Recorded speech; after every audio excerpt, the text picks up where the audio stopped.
izay nitondra fanjakana rehetra dia nampiasa ny fahefam-panjakana hampandanina azy ary niainantsika nge zany na tamin'ny fifidianana be ny tanàna na tamin'ny olona noho izany raha mbola izay no miverina dia tsy hifankahitana eto amin'ny firenena. Aleo misoroka ary everiko fa raha olona anankiray no mandray izay fanapa-kevitra izay anavodana ny firenena inona ny olana tokony vana ve zany lalam-pandrehana satria ny lalam-pandrehana ohatra mamy mandaro izy nge afaka manao mandaro fa fieritreretany manokana sy fahendrena manokana no ampitaina aminy fa tsisy miteny aminy tsy mahazo milatsaka izy fa mangataka izay ilamina ny tany sy ny fanjakana alao hipetraka ho ray aman-dreny izy ary raha mipetraka ho ray aman-dreny izy misy filaminana kokoa ny firenentsika tsy resaka niny nge didy mivoaka avany fa tinge fahatsiarovan-tenan'olona anankiray tsisy resaka lalàna tsisy resaka hoe zao no tsy maintsy atao na ity no tokony atao fa hoe ianao ve matsiaro fa mety hitera-doza eto amin'ny tany sy ny fanjakana ny fampiasana fa mety ho fampiasana fahefam-panjakana ka ananina olona anankiray. Misy fihetsika ataon'le fitondrana amin'izao mampiahiahnareo sao dia mba hagnova ny tantara kosa izy tsy hanao amin'izany kosa izy. Ny zava-nisy tany amin'ny repoblika voalohany nisy zany, repoblika faharoa nisy zany, repoblika fahatelo nisy filoham-pirenena telo nisy zany.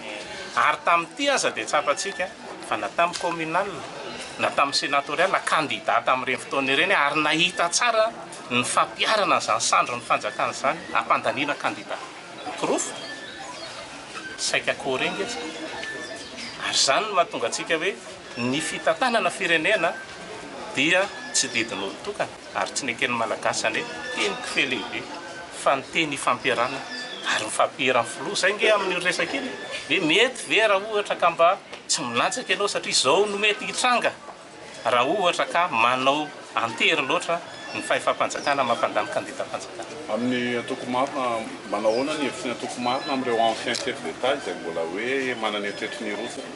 Io moa dia heverina fa tsy misy rarana nge izay hoe na filohan'ny repoblika ankehitriny tsisy mandrary fa mba samy mandiny tena hoe manara-dalàna aradrariny mba araka ny tokony izy ve raha milatsaka dia izay tsy dia manana ambara amin'izay fa dia safidiny anazy anao izy voaray ara-dalàna izy zay tsy manana fepetra mihitsy ataoviny nini na tsy ataony nini fa malalaka ny tsirairay raha voaray ara-dalàna ara-pasoa ara-patsara.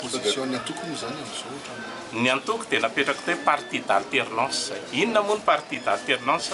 Manana sosokevitra tsaratsara kokoa noho ny amin'izao zay ho an'ny vahoaka ary raha mety amin'ny vahoaka tsy zay ny andimby an'io fitondrana io. Zay ny atao hoe alternance. Ka tsy voatery tsy maintsy toerana izay ataon'ny fanjakana na mikohaka izy na mihevina dia tedavina ny zavatra ratsy rehetrarehetra. Tsy zay ny atoko marina fa hoy ny atoko marina hoe andao ary fampiresaka tetika asa ho an'ny firenena tia lena heverinay fa tsaratsara kokoa entinay amin'ny vahoaka raha sitraky ny vahoaka dia arosony izay ho mpandiky toerana.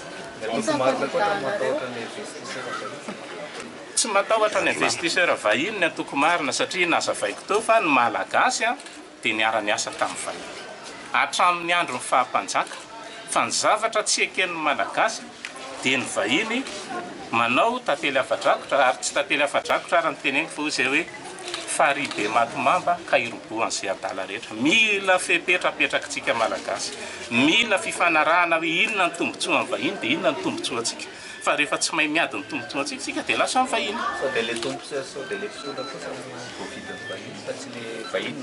Zay aloha anjaranao angamba zay fa za tsy tsara satria tsy manana taratasy akaiteny tary dia nisy an'izao na tary dia nisy an'izao. Ny atoko marina ve hoe aloha andeha hatrany amin'ny fifidianana fokany tsy mahatoky ny CENI zany ve ny atoko marina amin'izao? Tsy mahatoky fa manatsara ny CENI ary zany. Fa ny CENI manao fifidianana araka ny tokony ho izy. Amin'ny parti d'alternance ny atoko marina mety efa azona fantarina ve ny anaran'ny candidat filohan'ny repoblika anareo amin'ity? Maromaro ny eo amin'ny atoko marina azo arotsaka filoham-pirenena fa ny congrès no manapaka azy. Ohatran'ny akaikaiky remaniement hoe fiantsoana fiaraha-miasa sy fiantsoana fitondra ataonareo. Zay nge tsy niteny hoe fiaraha-miasa fa nisy fotoana zany dia tena hoe nandroso mihitsy ny atoko marina inona ny azo atao ahoana ny tokony atao fa heverinay fa zao vanim-potoana zao zay kihon-dalana tantara dia efa tsy antsony fa efa fandraisana fanapa-kevitra hoe andaotsika iroso amin'ny fifidianana fa tsika afaka manao tsaratsara.